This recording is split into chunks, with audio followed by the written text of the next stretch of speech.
Nunca cometas el error de pensar que tienes toda la razón, incluso cuando la lógica parece estar de tu lado.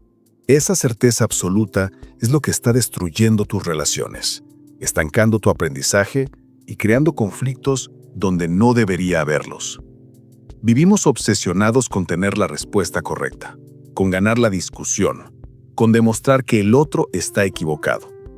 Pero, ¿y si te dijera que la mayoría de las veces, cuando crees que alguien está equivocado, en realidad solo te falta información? Lo que vas a escuchar hoy no es solo una historia sobre una niña y unas manzanas. Es un espejo de cómo funciona tu mente y por qué, a veces, ser inteligente es lo que te impide ver la verdad. Mira, nos pasamos la vida tomando decisiones rápidas. Es un mecanismo de supervivencia. Vemos algo, lo juzgamos, lo etiquetamos y seguimos adelante.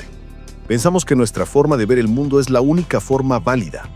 Si yo veo un 6 y tú ves un 9 porque estás parado al otro lado, mi cerebro instintivo me dice que tú estás mal de la cabeza. No se detiene a pensar que quizá, solo quizá, estás viendo lo mismo desde otro ángulo. La verdad es que cada problema en esta vida tiene múltiples soluciones. Pero si nos apresuramos a señalar con el dedo, si llamamos tonto o equivocado a alguien sin entender su contexto, nos convertimos en el mayor obstáculo para nuestro propio crecimiento. Hoy vamos a desglosar esto a través de una historia que parece simple, pero que tiene una profundidad psicológica brutal. Es la historia de Emily, una niña pequeña que, con una respuesta inocente, desarmó por completo la lógica de un adulto y nos enseñó una lección que muchos directores de empresas y líderes mundiales todavía no han aprendido.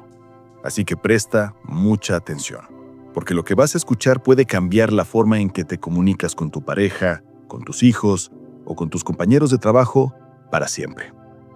Vamos a transportarnos a un lugar tranquilo. Imagina un pueblo pequeño, de esos donde todo el mundo se conoce, donde las casas tienen techos bajos y jardines coloridos. Un lugar que parece sacado de un cuento. En ese pueblo vivía Emily.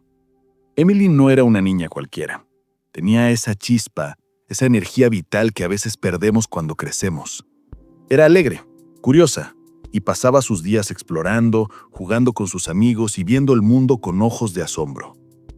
Cada mañana, Emily se colgaba su pequeña mochila al hombro. Dentro llevaba lo típico: cuadernos, lápices de colores y algunos libros. Le encantaba la idea de ir a la escuela. Le gustaba ver a sus amigos y aprender cosas nuevas. Pero había una sombra en su día a día. Había algo que le quitaba el sueño y que hacía que su estómago se sintiera como si tuviera un nudo gigante. Esa sombra tenía nombre: matemáticas. Para la mayoría de los niños, sumar y restar es un proceso lógico.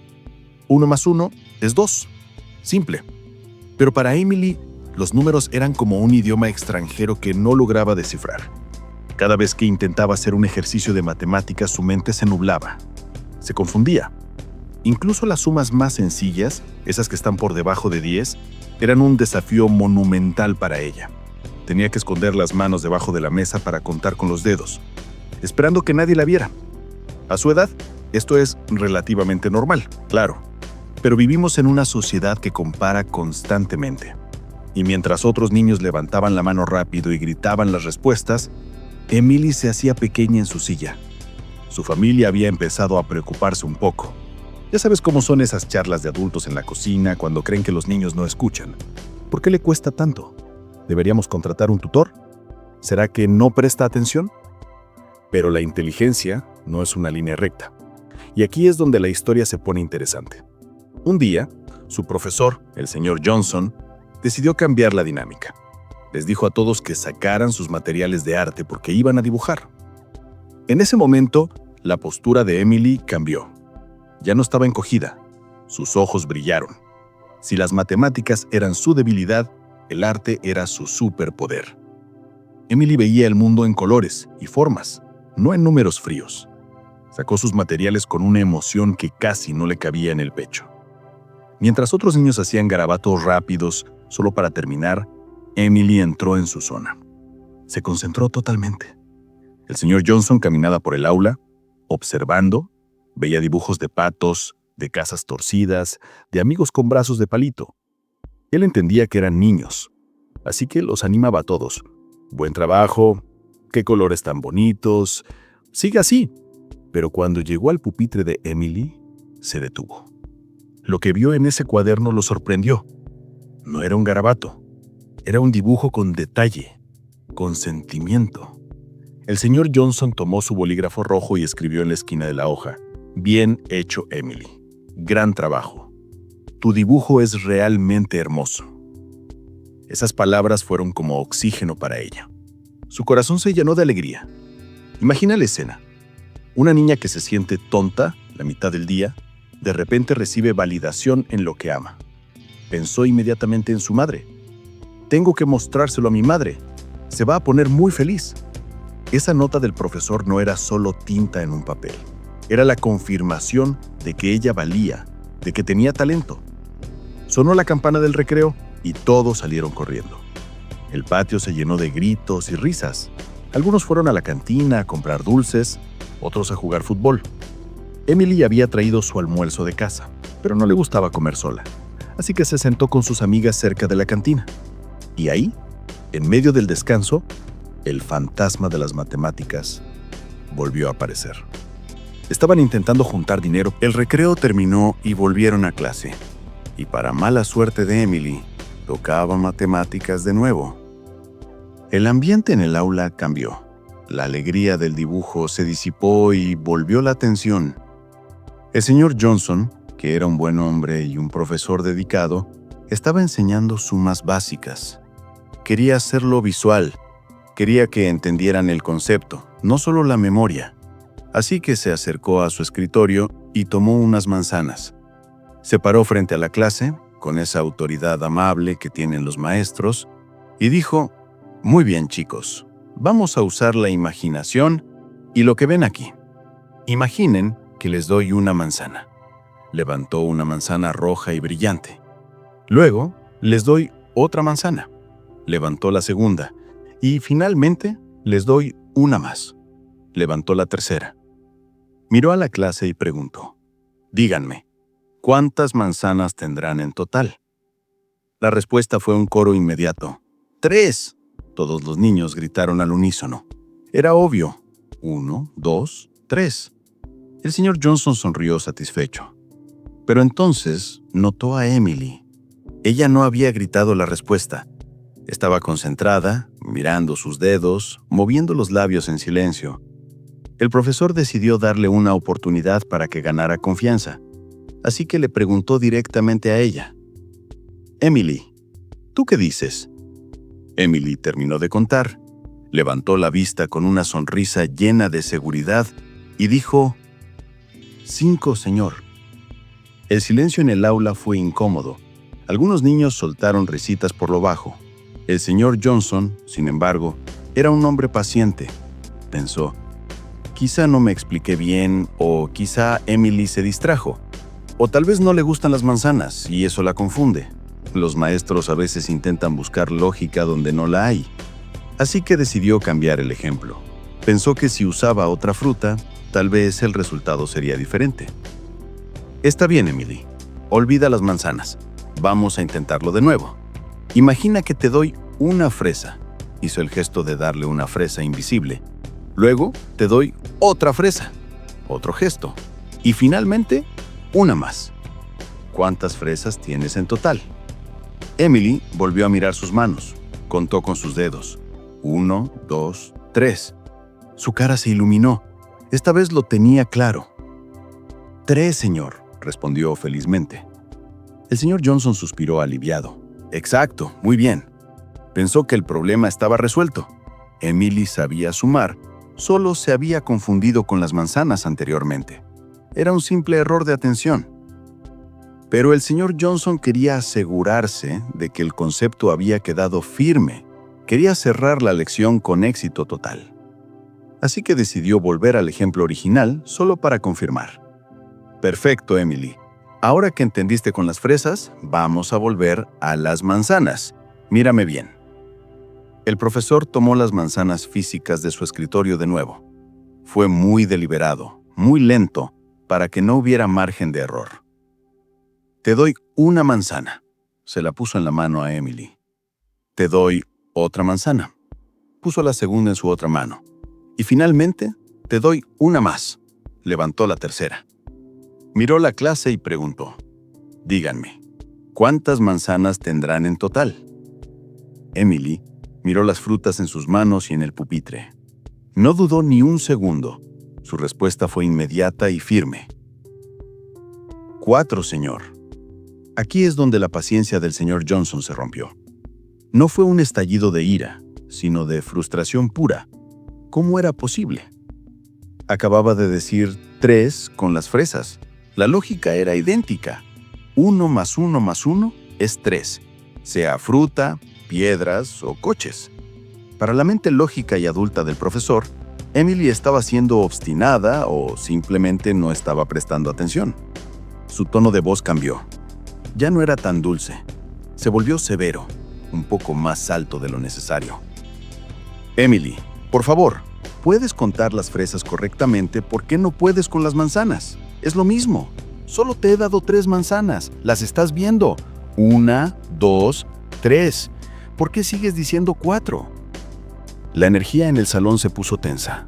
Emily, que segundos antes estaba feliz por su dibujo y por haber acertado con las fresas, se encogió de miedo. Sentía que había hecho algo terrible. Sus ojos se llenaron de lágrimas, pero no quería llorar frente a todos. Con una voz muy suave, casi un susurro, Emily respondió a la pregunta del profesor. Porque ya tengo una manzana en mi mochila, señor. Emily no estaba equivocada. Emily tenía un dato que el profesor no tenía. Emily estaba operando con una realidad más completa que la del señor Johnson. El profesor asumió que el universo de la ecuación se limitaba a lo que él podía ver y controlar, las manzanas en su mesa. Pero el universo de Emily incluía lo que ella poseía en su mundo privado, la manzana en su mochila. El señor Johnson se sintió terrible por haber levantado la voz, pero al mismo tiempo aprendió una lección que nunca olvidaría. El estudiante que él pensaba que estaba equivocado, en realidad tenía la razón desde su propia perspectiva. Su lógica era impecable. El fallo no estaba en la mente de la niña, sino en la suposición del maestro. Amigos, quiero que pausen un momento y piensen en esto. ¿Cuántas veces en tu vida has sido el señor Johnson? ¿Cuántas veces has estado discutiendo con tu pareja y has pensado: es que no tiene sentido lo que dice, está loca, es ilógico? Estás viendo tus 3 manzanas y no entiendes por qué ella dice 4. Te frustras, gritas, te llenas de soberbia intelectual. Yo tengo la razón, los hechos están aquí. Pero lo que no sabes, lo que no te has detenido a preguntar es: ¿qué tienes en tu mochila? Tal vez su reacción ilógica ante un plato sucio no es por el plato, es por la manzana que trae en la mochila. El estrés del trabajo, una inseguridad del pasado, un miedo al abandono, un cansancio acumulado que tú no ves. Lo mismo pasa en el trabajo. Tienes un colega que propone una solución que te parece absurda. Inmediatamente lo descartas. Eso no va a funcionar. Pero quizás ese colega tiene información sobre el cliente que tú no tienes. Quizás tiene experiencia en un área que tú desconoces. Vivimos en una cultura que adora tener la razón. Nos encanta corregir a los demás. En las redes sociales, en los comentarios, todo mundo es un experto corrigiendo al de al lado. Pero esta historia nos enseña que la verdad es a menudo una cuestión de perspectiva y de contexto. Sí, 5 más 5 es igual a 10. Eso es una verdad matemática. Pero 6 más 4 también es 10. Y 3 más 7 también es 10. Hay muchos caminos para llegar al mismo resultado, y hay muchas realidades coexistiendo al mismo tiempo. El problema principal es lo que en psicología llaman el realismo ingenuo. Es la tendencia a creer que vemos el mundo objetivamente y que cualquiera que no lo vea como nosotros debe estar desinformado, ser irracional o tener malas intenciones. El señor Johnson cayó en el realismo ingenuo. Él veía 3 manzanas. Para él la realidad objetiva eran 3 manzanas. Cualquier otra respuesta era un error. No dejó espacio para la curiosidad. No preguntó: ¿por qué dices 4, Emily? Al principio solo juzgó. Solo cuando la presión fue demasiado y preguntó por qué, descubrió la verdad. Esta es la clave de todo. La curiosidad debe reemplazar al juicio. Si quieres mejorar tus relaciones, si quieres ser más inteligente emocionalmente, tienes que empezar a preguntar ¿por qué? Antes de decir, estás mal. Cuando alguien te dé una respuesta que no encaja con tu lógica, no asumas que es estúpido. Asume que tiene una manzana en la mochila. Asume que hay una variable oculta que no estás viendo. Oye, me parece que eso no cuadra. ¿Me puedes explicar cómo llegaste a esa conclusión? Veo que estás molesto por esto. ¿Hay algo más de fondo que me estoy perdiendo? Ese simple cambio de actitud transforma conflictos en conversaciones. Transforma barreras en puentes. Emily nos enseña que no debemos tener miedo de nuestra propia lógica, incluso cuando la autoridad nos dice que estamos equivocados. Ella sabía que tenía 4 manzanas en total. Su realidad era válida. Y el señor Johnson nos enseña la humildad de aceptar que a veces, como líderes, padres o maestros, no tenemos la imagen completa. No subestimes a nadie. No ignores las palabras de alguien solo porque no tienen el vocabulario técnico o la rapidez que tú esperas. A veces la sabiduría viene en paquetes pequeños, con voces suaves y mochilas llenas de sorpresas. La próxima vez que sientas esa furia subir porque alguien no entiende, respira. Recuerda las manzanas, recuerda las fresas y recuerda que tu verdad es solo una parte de la historia completa. En este mundo hay muchos caminos, muchas razones y muchas perspectivas. Antes de juzgar, escucha. Antes de corregir, entiende. Y antes de hablar, piensa si tal vez, solo tal vez, te falta mirar dentro de la mochila de la otra persona. Si esta historia te hizo reflexionar sobre cómo tratas a los demás o cómo te han tratado a ti, suscríbete para seguir abriendo tu mente con cada video.